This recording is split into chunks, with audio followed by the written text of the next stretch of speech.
Alvarez, where he kind of stayed back, pot-shotted, and won on points.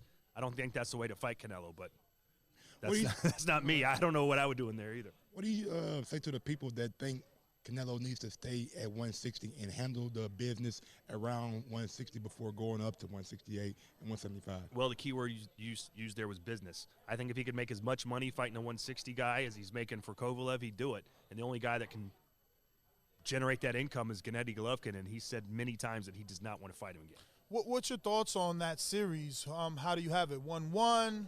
I thought the first one was. I thought the first one was Triple G, and I thought the second one was probably a draw.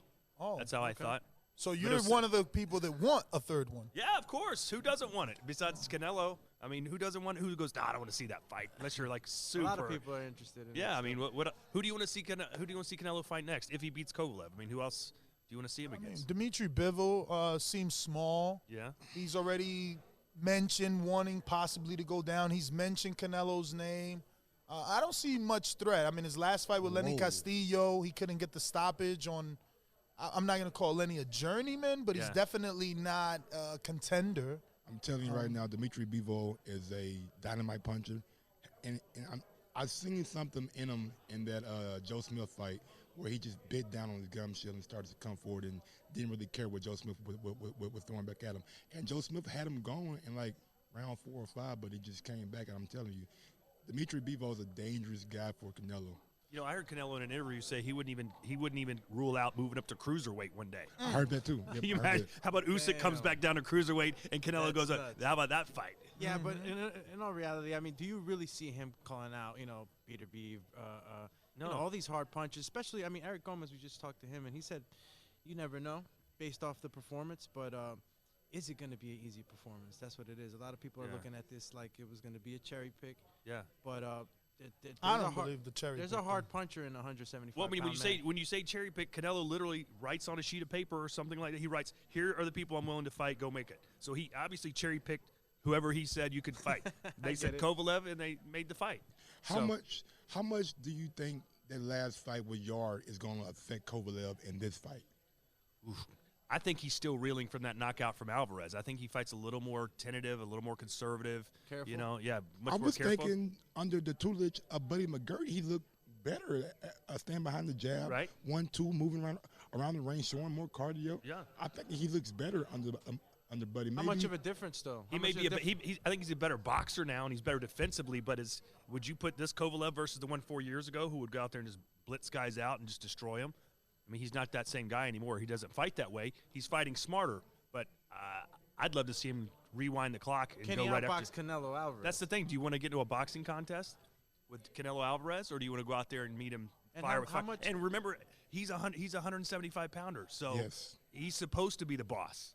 But we've seen guys like Ricky Dow move up to fight Lomachenko. We've seen Kell Brook go up to fight Gennady Golovkin. And once those guys won, we didn't really give him any credit because he's supposed to beat the smaller guy. So if Kovalev wins, does he get any credit?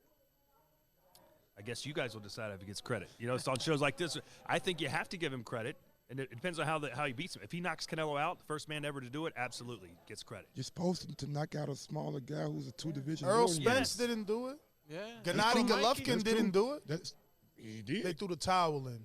He broke his eye socket.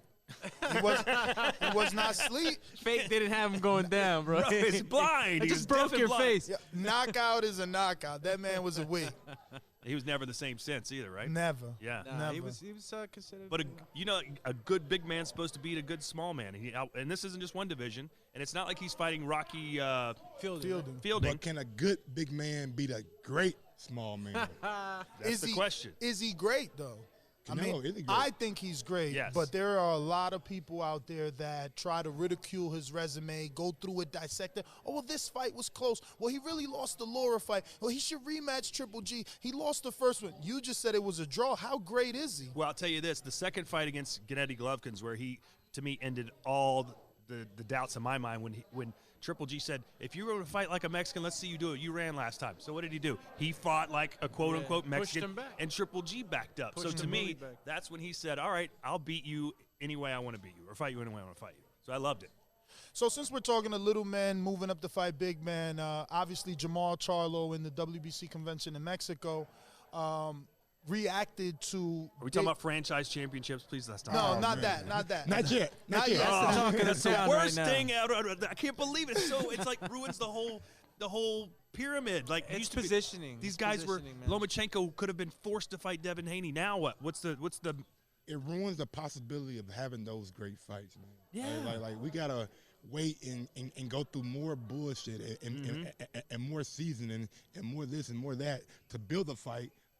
Just make the. He's number one for a reason. Yeah. He wants to fight Lomachenko. Don't elevate him. Yeah.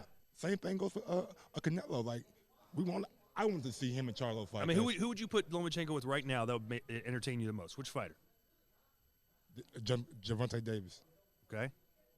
Yeah, like Davis. I'd put him in there with Lopez. Lopez knows him pretty good. He sparred with him. Teofimo? Yeah. Yeah. But what, are those going to happen?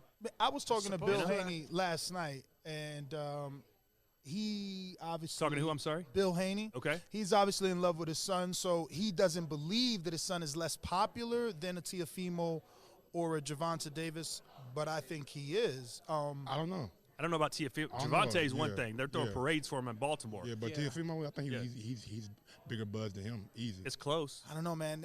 Look. You're a commentator for DAZN, but you've been around the block. Black China, Breakfast Club twice. No, I'm just asking about what gets more traction, ESPN, True. or DAZN. Or ESPN Plus. Well, there's a difference. But Teofimo's on both. I'm just saying, if you walk down the street and ask anybody, who's Teofimo Lopez, unless you're listening to Boxing Voice or you're a big fan, you don't know Teofimo Lopez. You don't know Devin Haney. If you said the guy who did the backflip in the ring, you might know him. Yeah. Well, the good thing is he's a top-ranked guy. Yes. So that gives him a good chance. But, man, I'd love to see Devin Haney versus Teofimo Lopez or Tank Davis. That guy. Hell yeah. We'll get to see him, next week on the Logan Paul card. Yeah. How do you feel about the Logan Paul KSI thing? I'm calling the fight, so I love it. I love it, too, I'm going to check to call it, man. It's the greatest thing I've ever heard of. Like, first time that I heard this came from Nestor. He was like, why don't Eddie just sign Logan Paul? I'm like, what? That's right. Yeah, a lot of the purists were kind of, from the first fight, I knew that this was a business opportunity. I got an interview with Eddie before this was even a thought to Eddie. You need to get these guys on. And I think it's a great thing for boxing. It's going to give Haney, Billy Joe Saunders, and even yourself an opportunity to perform and do what you do in front of an audience that isn't normally there. It is everyone's job to captivate that audience and keep them with us. And I'm just crossing my fingers because I don't watch football or baseball, none of that stuff. This is my Super Bowl. So I really hope that we can pick up a couple of fans.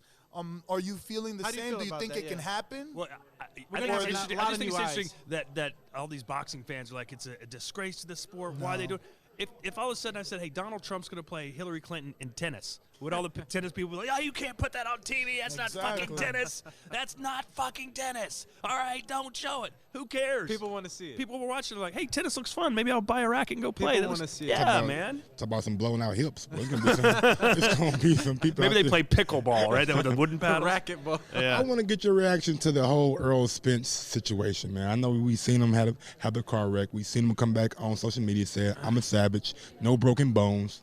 How do you feel about him saying that, and like, what was your first reaction to the car wreck?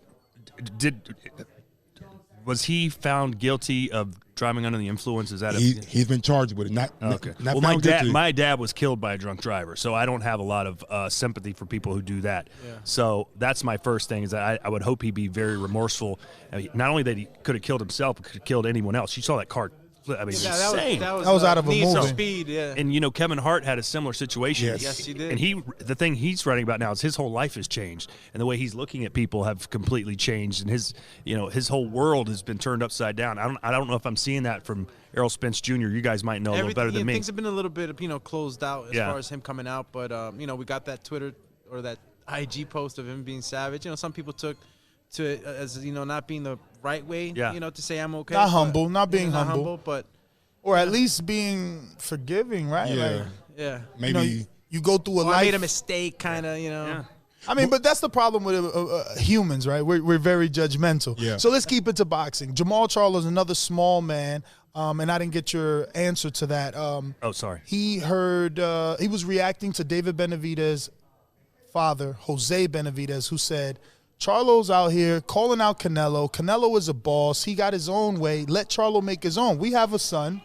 He's at 168. He's a champion. Charlo can fight him. If he beats him, he made a name for himself. Do you think that that's a big enough fight? Is that Earl Spence, Mikey Garcia-like for Charlo, or should Charlo stay to his own division? You saying Charlo versus Canelo eventually? No, Charlo versus David Benavidez. Well, I think Charlo should do anything that helps you build your brand and get you to that next fight. I mean, if you're able to corral the Canelo fight somehow, no matter how you do it, it's probably about a $10 million payday. He's getting what, maybe $750 a fight now, $750 grand. I don't know. So whatever you got to do to get that $10 million payday is what you do. Yep. So real quick before we let you go, Canelo or Kovalev this weekend? Who you got?